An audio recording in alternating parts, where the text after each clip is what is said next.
Q1 2025, new video, new guest.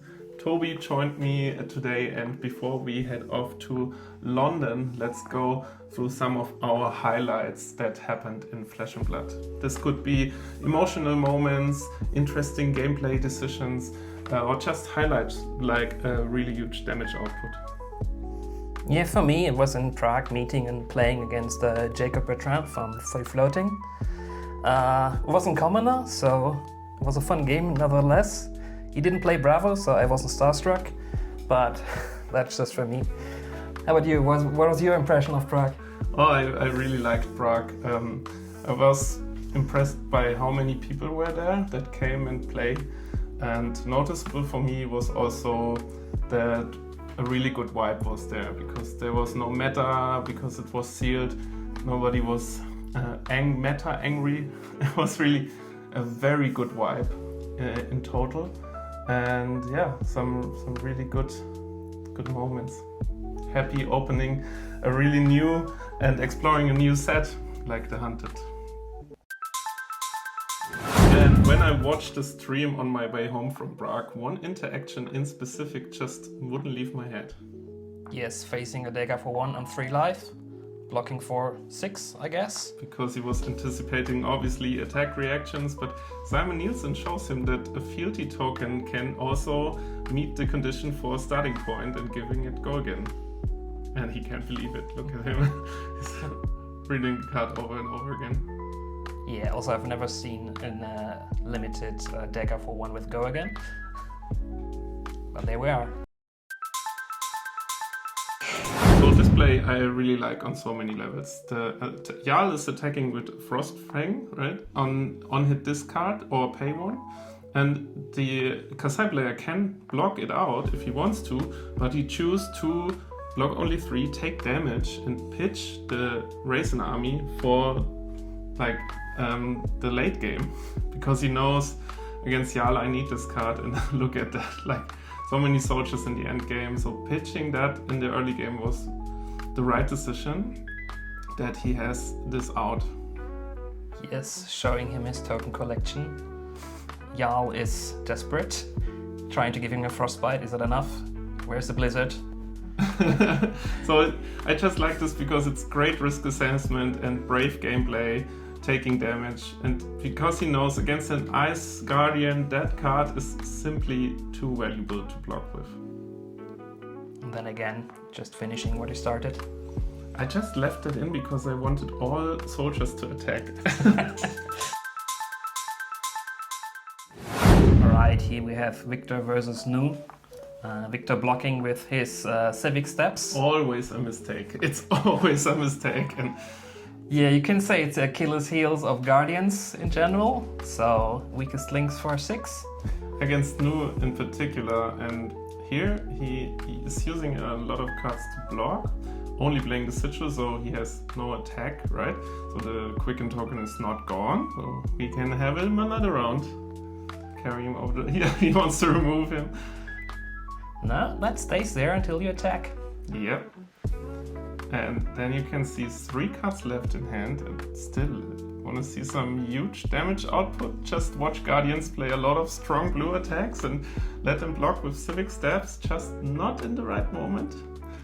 And there we go, double G, starting what you can best. Playing your graveyard. Yeah, and it's just this additional 8 damage that you give the new player. I'm not a huge Guardian player, so I don't know if it's possible to play around, but yeah, the damage output is really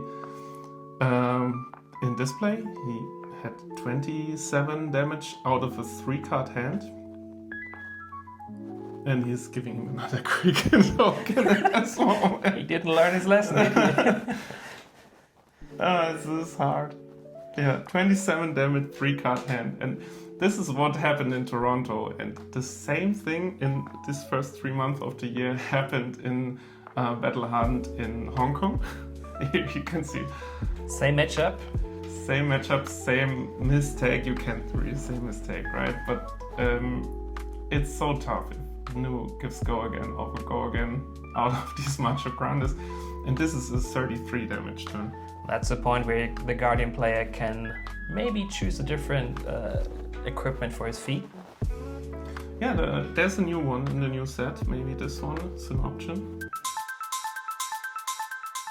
Okay, here Slippy's facing a Command and Conquer for 7. Probably blocking with a card, losing his arsenal. But still, there's a mini combo. Everybody was talking about Toxicity Kiss of Death combo. And I wanted to find a clip where we can see the combo. And this one in particular is very good. Also, this is how it works first. You play Toxicity, Kiss of Death, and you play a follow-up attack where you throw the Kiss of Death as a dagger with your flick knives. And the Kiss of Death is still carrying the damage from the Toxicity. And yeah, this one is especially good because in Christchurch, because he directly shows, this clip directly shows the counter against this, because there's a shelter. Yeah, the new card everyone wants to have.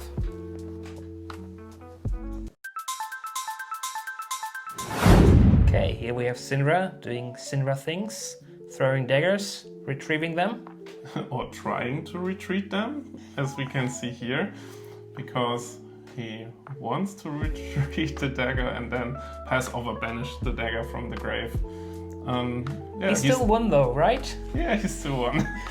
You have to banish both maybe with invert existence or something, then you can win. Something similar happened to Brody, where he tried to resolve a Rattlebones and another pass over blowout against him. Yes, instant speed, graveyard denial. And this cost him the whole turn. So as we can see here, he is Arsenal passing after that. Top 3 plays and still half a video left. Yeah, a long turn is coming, but it's always nice to rewatch busted turns. Yes, we see a Kano. That's probably setting up, being on 2 life in round 2. Yeah, you saw round. The game took 3 turns long, and they even offered the casting team to play another round after that to have some more footage. But obviously it didn't happen. But in Kano turns specifically, I think you have to show the whole clip too. Yes, starting with 2 ebook readers, 2 candles.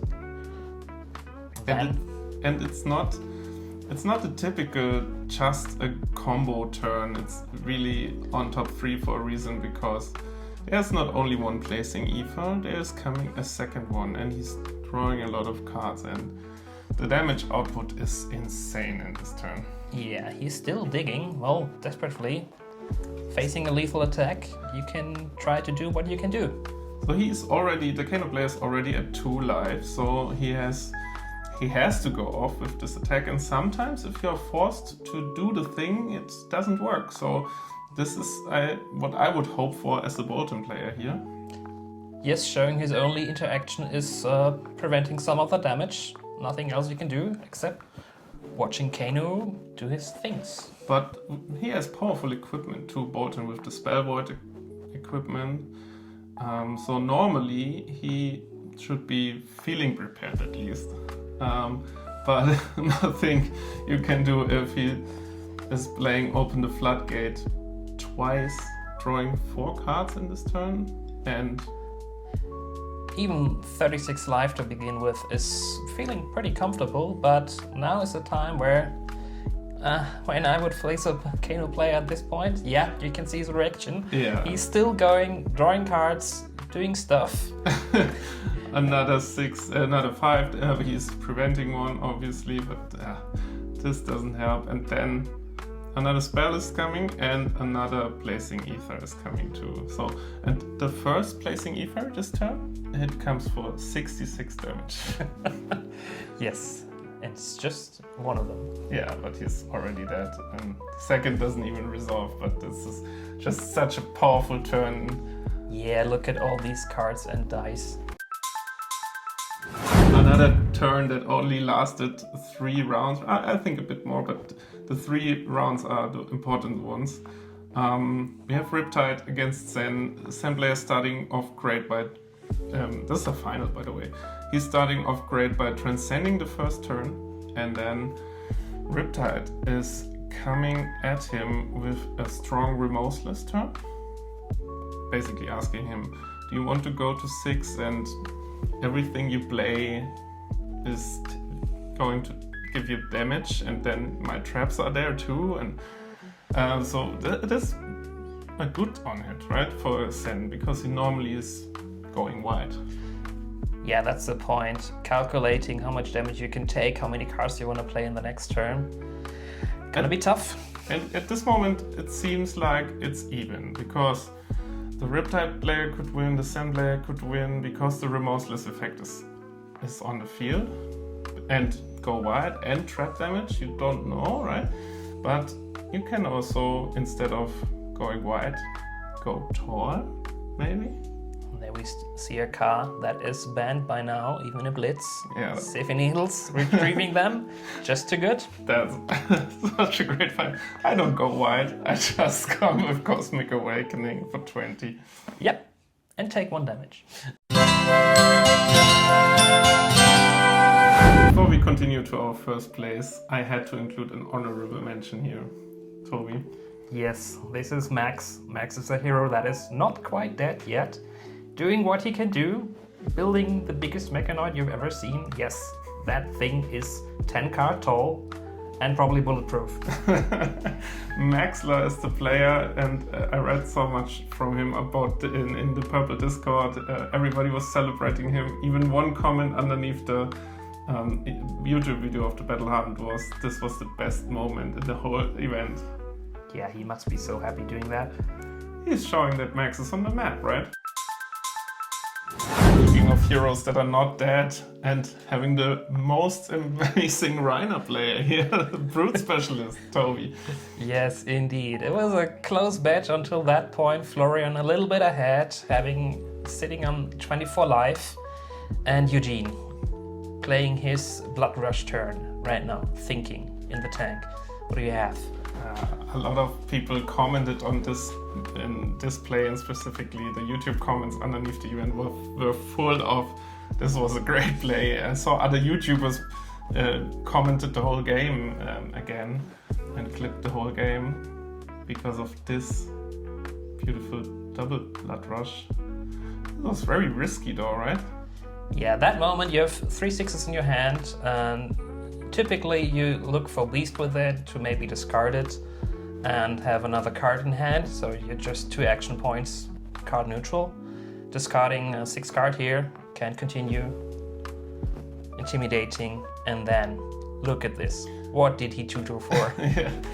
But when I rewatched the clip, I also thought that maybe the Sense Sketch Plans was also in his hand when he played the first Bloodrush, right? Or did he drew the Sense Sketched too? I think he drew it. Okay, because then it's double risky. Again, if you play Brute, you have to be risky at some point. And now he's just doing what you can do. Sending the Claw, having pitched Eye of Ophelia, using the Sash, making the discount. Savage Feast is for free, discarding the Beast Within. That is the dream. Everything worked out so perfectly, and that's why I think it is a very honorable first place. And here Florian can maybe take another Claw for 9, blocking with the equipment, and then finishing it off. He was at 24 and is blocking pretty well, so that's... Yeah, Eugene, he went full alpha, showing in what a rampage is. Comment what your favorite moments of this year so far have been, and to see you in London, and please subscribe and stuff.